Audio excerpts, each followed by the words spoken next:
बिहार के लोगों को सिर्फ जम्मू और कश्मीर में ही नहीं पूरे देश में निशाना बनाया जा रहा है। बहुत दुर्भाग्यपूर्ण है। राष्ट्रीय अध्यक्ष आदरणीय चिराग पासवान जी ने जम्मू और कश्मीर के उपराज्यपाल जी को भी पत्र लिखा है और बिहार सरकार के माननीय मुख्यमंत्री जी को भी पत्र लिखा है कि आप श्वेत पत्र लाइए और आप बताइए कि अभी तक आपने कितना रोजगार दिया है, पिछले 16 साल में आपने कितना रोजगार दिया है, आप श्वेत पत्र लाइए। आज आप सुन रहे होंगे, कई चैनलों पे आपने भी देखा होगा कि घर घर जाके होम डिलीवरी हो रहा है। तो यह भी माननीय मुख्यमंत्री जी कहीं रोजगार समझते होंगे।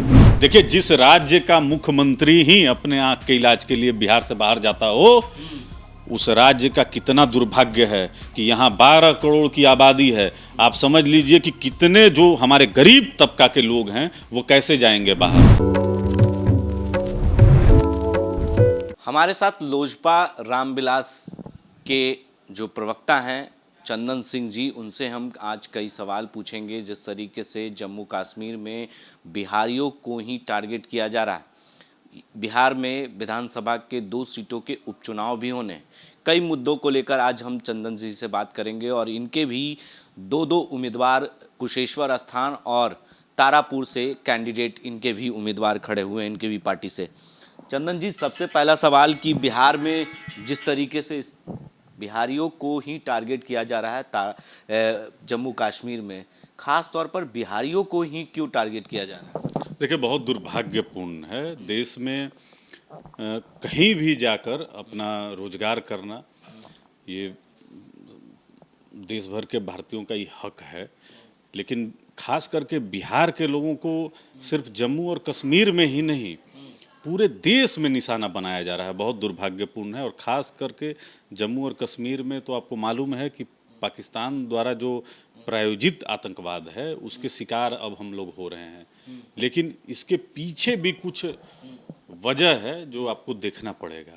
लेकिन कई बार बिहारियों को अपमानित भी किया जाता है। किसी भी राज्य में जाने पर बिहारी अगर रोजगार के लिए जाते हैं तो उन्हें सबसे ज़्यादा समस्या होना पड़ता है और समस्या के साथ साथ उसे अपमानित भी किया जाता है। आखिर बिहार में रोजगार की व्यवस्था क्यों नहीं? देखिए, पिछले 16 साल से बिहार के जो माननीय मुख्यमंत्री जी हैं, जो सुशासन का राज स्थापित करने वाले अपने को कहते हैं, तो देखिए ये रोजगार बिहार में पिछले 16 साल में नहीं दिए। और स्थिति यह है कि यहाँ से लोग पलायन करके भारत के कई राज्यों में अपना रोजगार कर रहे हैं, अपने परिवार का भरण पोषण कर रहे हैं। लेकिन बहुत दुखदाई है जब उनको अपमानित किया जाता है, उनको बेइज्जत किया जाता है, कहीं उनको भैया जी बोला जाता है, कहीं उनको बिहारी है बिहारी बोला जाता है। तो ये बहुत दुर्भाग्यपूर्ण है। देखिए, हमारे राष्ट्रीय अध्यक्ष आदरणीय चिराग पासवान जी ने जम्मू और कश्मीर के उपराज्यपाल जी को भी पत्र लिखा है और बिहार सरकार के माननीय मुख्यमंत्री जी को भी पत्र लिखा है कि यह स्थिति बदलनी चाहिए। देखिए, बिहार फर्स्ट और बिहारी फर्स्ट के माध्यम से पिछले विधानसभा में हमारे राष्ट्रीय अध्यक्ष जी ने नीतीश कुमार जी के पास एक प्रपोजल भी रखा था।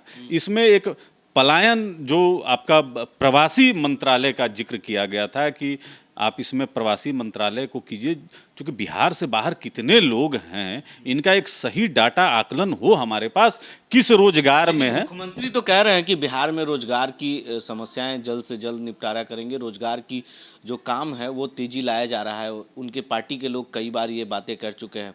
नहीं, कहाँ आप हमको बताइए ना। 2020 के बिहार विधानसभा चुनाव में 19 लाख रोजगार का इन्होंने बात किया था। अगर सालाना आप देखेंगे तो 3.25 लाख रोजगार का यह बनता है।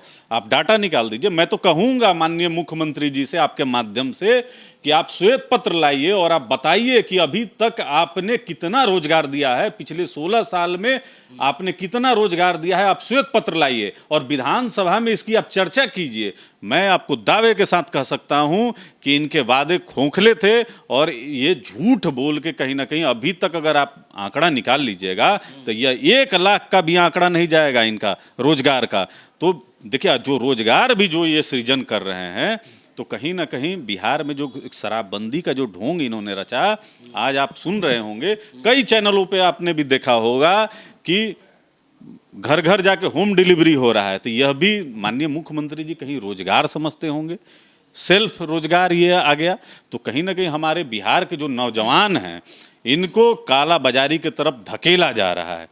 तो माननीय मुख्यमंत्री जी से मेरा आग्रह होगा कि राजनीति के सुशासन बाबू आपको कहलाना बहुत पसंद है और आपको प्रधानमंत्री के कैंडिडेट के रूप में भी कहलाना पसंद है, तो आप श्वेत पत्र लाइए और बिहार विधानसभा के पटल पर रखिए कि अभी तक पिछले 16 साल में आपने कितने रोजगार को सृजन किया है। लेकिन 2 सीटों के उपचुनाव भी होने हैं, आपके पार्टी से भी कैंडिडेट खड़े हैं, एक तरफ जेडीयू भी है, एनडीए की तरफ गठबंधन है, उनके दोनों उम्मीदवार हैं।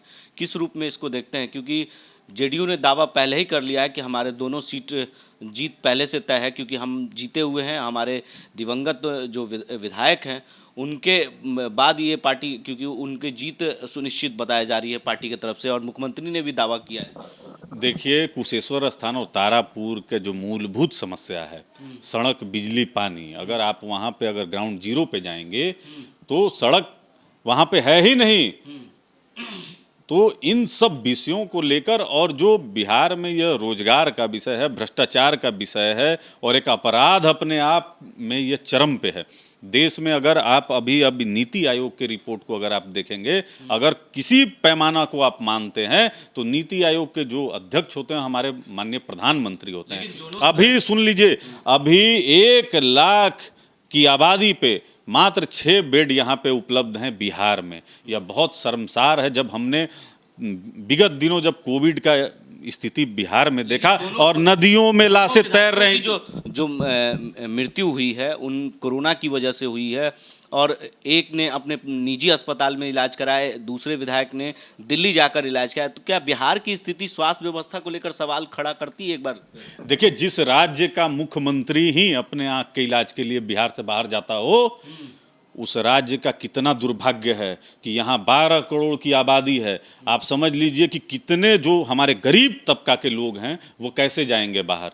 तो माननीय मुख्यमंत्री जी तो स्पेशल चार्टर प्लेन से चले जाते हैं दिल्ली और वहाँ अपने आँख का इलाज कर लेते हैं, और ज़्यादातर मंत्री विधायक जो हैं यहाँ के वो दिल्ली, मुंबई, बेंगलोर में जाके अपना इलाज कराते हैं। लेकिन चूँकि बिहार की जो गरीब जनता है, आप देखिए कि किस तरीके से उत्तर बिहार में हर एक साल बाढ़ आता है। माननीय मुख्यमंत्री जी पिछले 16 साल से हर बार बाढ़ का निरीक्षण करते हैं, लेकिन क्या हालात बदले? और नीति आयोग की जो रिपोर्ट है, मैं आपको कह रहा हूं कि 1 लाख की आबादी पे मात्र 6 बेड हैं। और जहां तक देखिए बात, पिछले बार तो आप लोग 2 विधानसभा लड़े थे एनडीए से अलग होकर, तो आपकी स्थिति कुछ खास नहीं थी। इस बार क्या होगा? क्या फिर तेजस्वी को मदद करने के लिए आप लोग मैदान? देखिए, पिछले बार के बिहार विधानसभा में अगर आपको याद होगा तो हम अकेले लड़े थे, और अकेले लड़े थे कुशेश्वर स्थान में भी और तारापुर में भी। तीसरे नंबर पर जेडीयू का आरोप है कि आप मदद कर रहे हैं। देखिए, जदयू तो बहुत कुछ का आरोप लगाती है। जदयू तो अपने आप को फील कराती है कि हम विपक्ष में बैठे हुए हैं, वो सत्ता पक्ष में है। पिछले 16 साल से सत्ता की मलाई खा रहे हैं। देखिए, वहाँ की जनता पे हमें पूर्ण यकीन है कि हालात बदलने चाहिए बिहार के, और जनता कहीं ना कहीं पहल करेगी। चूँकि कोरोना काल में भी वहाँ की जनता जरूर परेशानी में रही होगी, और जिस तरीके से मूलभूत समस्याओं का वहाँ पे समाधान नहीं हुआ है, भ्रष्टाचार अपने चरम पे है, बेरोजगारी अपने चरम पे, और अपराध तो कहना ही नहीं है। कैंप कर चुके हैं, क्या लगता है? देखिए, हम लोग डोर टू डोर कैंपेनिंग कर रहे हैं। हमारा पहले से वहाँ कार्यक्रम 1 बूथ 10 यूथ था, और हम अपनी बातों को जनता के समक्ष रख रहे हैं। हमारा एक विजन है, बिहार फर्स्ट, बिहारी फर्स्ट। हम उस विजन के तहत चल रहे हैं, और पिछले बार हम कुशेश्वर स्थान में और तारापुर दोनों जगह तीसरे नंबर पे थे।